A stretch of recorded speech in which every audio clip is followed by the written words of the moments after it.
Hello YouTube world and welcome to another episode of Focus Knob. So I finally relented to the temptation and bought myself the Celestron SkyMaster Pro ED 20x80 Binoculars. I was really curious how much better this is compared to the regular SkyMaster Pro, and for the $456 I paid for it, it better be good. The regular SkyMaster Pro 20x80 costs $226 less. That's crazy. This thing better be best in class, perfect in everything, sharp image, no chromatic aberration, perfect collimation. We'll find out. A quick unboxing reveals a pretty sparse offering. It didn't come with extra eye cups. There's no dot finder accessory mount like what came with the Celestron SkyMaster Pro. Come on Celestron, don't cheap out on us. I will give credit to Celestron for double boxing this big binoculars. The foam packaging inside the second box is sufficiently thick and should provide plenty of protection for the binoculars during shipment.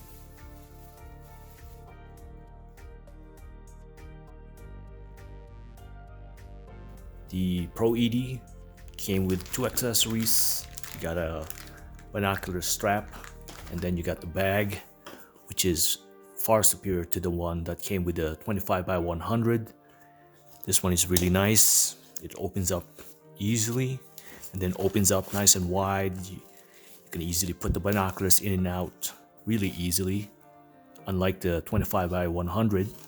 And then it closes with a flap and secures with a buckle. Nice and simple. I really like this bag. Here are the contenders with the Pro on the left and the Pro ED on the right, and as you can clearly see, the Pro ED is substantially bigger and heavier and prettier. One of the first things I noticed about the Pro ED is how much wider it felt in the hands. I was double clutching it and trying to reach for the focus knob. It just felt a little awkward, especially if you have smaller hands. The Pro ED stands in at around 13 3/4 inches tall, and the Pro stands just under 13 inches, almost 13 inches.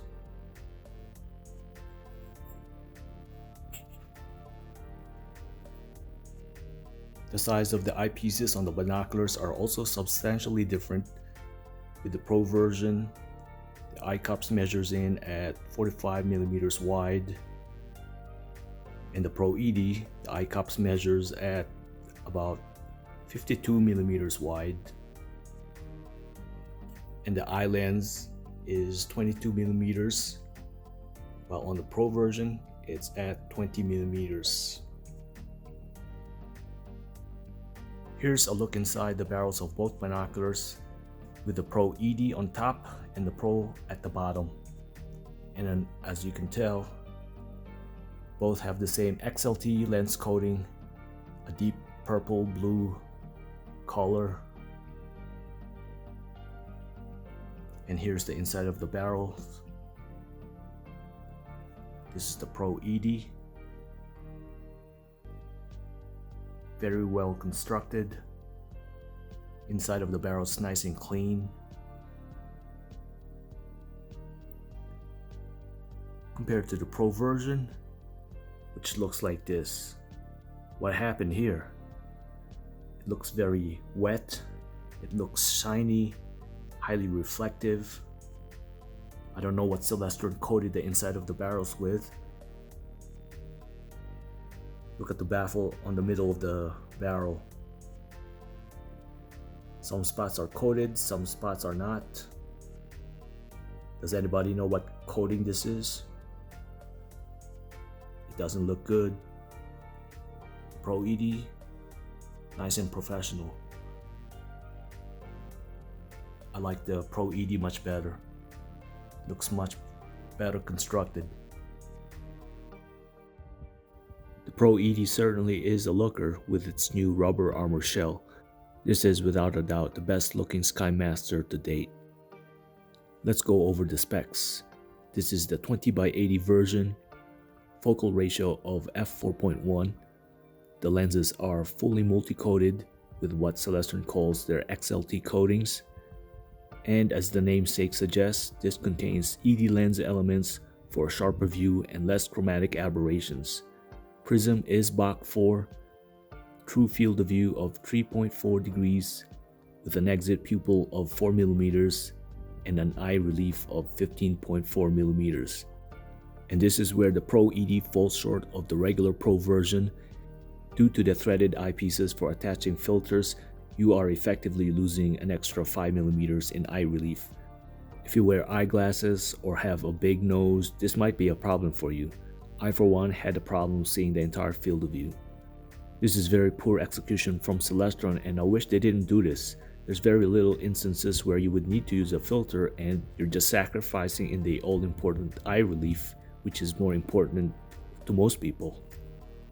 Interpupillary distance adjustment of 56 mm to 72 mm, diopter adjustment of ±3, close focus distance is at 98 feet compared to the regular Pro version of 66 feet.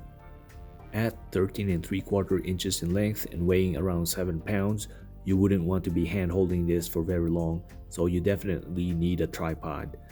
This is waterproof and nitrogen purged. The eye cups have great action to them, but they are a little wider than usual at 52 mm in diameter, so people with big noses may end up having problems with them. Here's a close-up of the threaded eyepieces. As you can see, the lenses are already inset about 10 to 15 mm deep, and those eye cups are not removable. If you decide to screw in a filter, you may end up losing a bit more in eye relief. Diopter adjustment is on the right eyepiece. It is non-locking. I don't see any problems with it moving on its own. It is sufficiently stiff. The focus knob looks good and it feels good. There's no slop, no play whatsoever. It is a bit awkward trying to reach for it with my shorter fingers. And here's some test shots. Just keep in mind that this isn't exactly what you're going to see with your own eyes, since I am using a camera to capture these images, so the camera's own lenses is interacting with the binoculars lenses. So how does the Pro ED compare to the regular Pro version? I'd say pretty good. Definitely a bit clearer and better control of chromatic aberrations. I thought using ED lenses will completely eliminate chromatic aberrations, but that is not the case. It simply reduces it. When I initially tested the Pro ED, I was disappointed that the chromatic aberration wasn't eliminated. So I bought the Pro version just to compare it, and I was shocked how bad the chromatic aberration is on the Pro version compared to the Pro ED.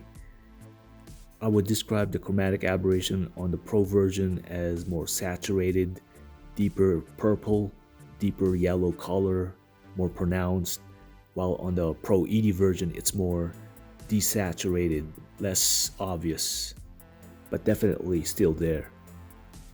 Having compared both binoculars, I can confidently say that the ED lens elements on the Pro ED version does improve the image quality ever so slightly.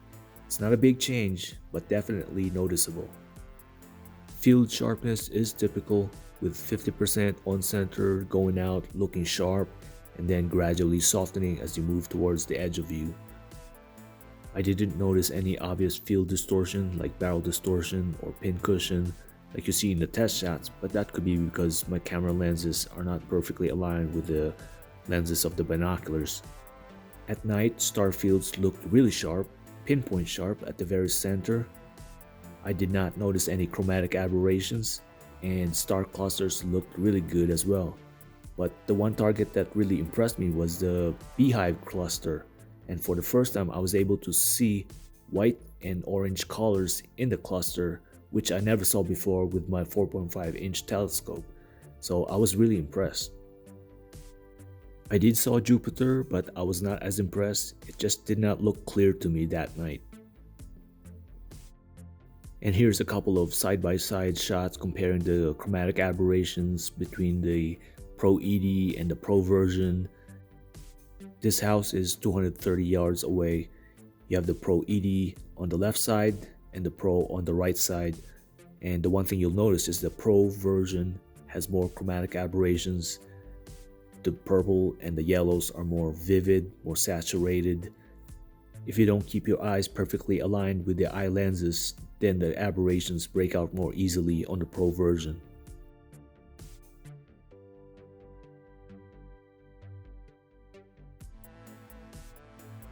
And here's a final test shot on the moon. We got the Pro 80 on the left and the Pro on the right.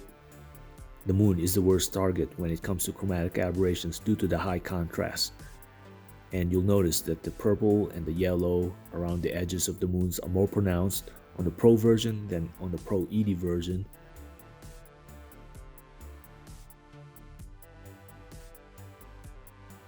Truth be told, I returned the SkyMaster Pro 80 due to bad collimation. For $456, I expected top quality control, and I was definitely disappointed going cross-eyed for most of this review. It tarnished an otherwise excellent binoculars. Unfortunately, due to the weather seal of these binoculars, they cannot be collimated easily without taking them apart and breaking the seal and releasing the nitrogen gas inside. You'll have to take them back to Celestron. Bad collimation aside, I highly recommend this binoculars to anyone. There's a definite improvement of what came before it. It's a beautifully made binoculars, no doubt about it. If you want the very best image quality in a 20x80 format, then the SkyMaster Pro 80 is worth considering if you can get a properly collimated unit. However, the short eye relief is problematic. It costs an extra $226 on top of what the SkyMaster Pro costs as of now, and this is a hard pill to swallow for most people. It will probably go down a whole lot easier if it was just a $100 difference. Thank you for watching. Please give the video a thumbs up to let others know this is good stuff. And if you didn't like it, comment down below and let me have it. Also subscribe to my channel if you want to be notified of any future videos that I release. You'll be the first to know. Okay, until next time, see ya.